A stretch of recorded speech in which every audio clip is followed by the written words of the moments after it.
Hey, hello there. Welcome back. Welcome to the Sunrise. It's so good to see you. I am Pastor Keith. Welcome to Sunrise Christian Fellowship. We here at Sunrise, we like to do this thing that we call a 5-minute Bible study. What we do with it is we try to pull out some good stuff. We pour into the people, and we have some fun, and we give you some stuff that you can use for your life, all in 5 easy consumable minutes here. And so we are currently in this series that we are calling When Winning Feels Like Losing. I don't know about you, but I have been there before where I felt like I am losing when all along God is working something out for me to be able to win. But I have all these questions of like, what do I do with this? I did what was right. I said what was right. I behaved in such a way that was correct. And yet here it is. I feel like I'm losing. And so we want to talk about that in the 5 minutes that we have in this particular series. What do you do when winning feels like losing? How do we do this? And we're using Joseph as our example to walk us through how we're supposed to go through this.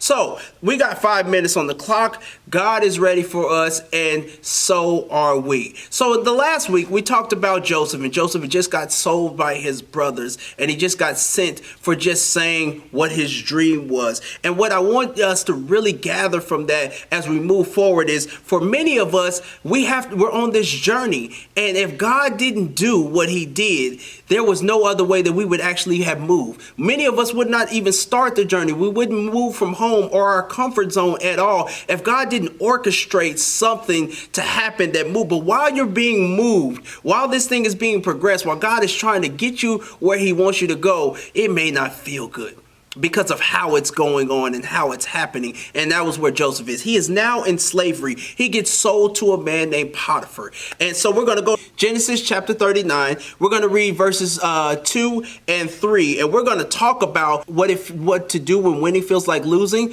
But we're going to specifically hone in on, I did what was right, and yet I still lost. What do I do when I do what was right, God, and yet I still feel like I took a loss? Let's look into it. So we're going to Genesis chapter 39. And like I said, we're going to start at verse number 2, and then verse number 3 is what we're going to start on. So it says here, then the Lord was with Joseph so that he prospered, and he lived in the house of his Egyptian master. When his master saw that the Lord was with him, and that the Lord gave him success in every single thing that he did. So you just did something and you didn't get the reaction that you thought. You didn't get the result that you thought, but you battled, right? You fought your way back through. You pushed through. You persevered, and now you've recovered from that loss that it feels like that you took, right? And you're getting back on your game, and you're getting back to yourself, and you're working yourself back in, and things are looking well. This is where we find Joseph in this particular part here.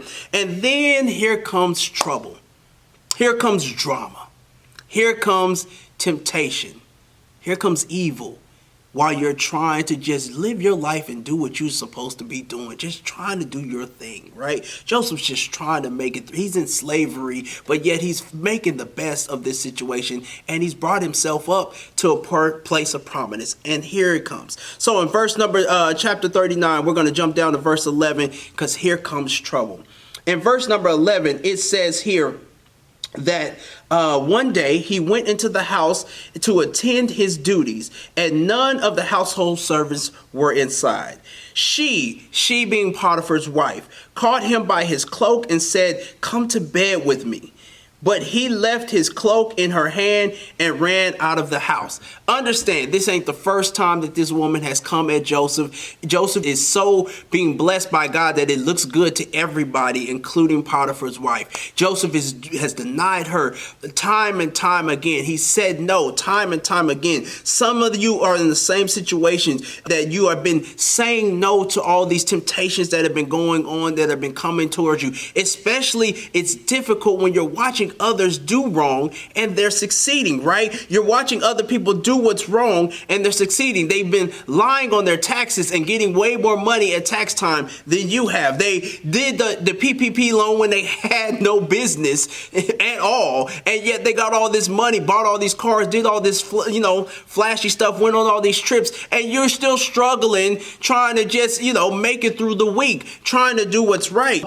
You may be a kid and the people are cheating in school, and they're cheating and they're getting these good grades and passing these classes, and you're racking your brain trying to study and trying to get this stuff done right. You're doing what is right, and it looks like you are worse off than those that are doing what's wrong.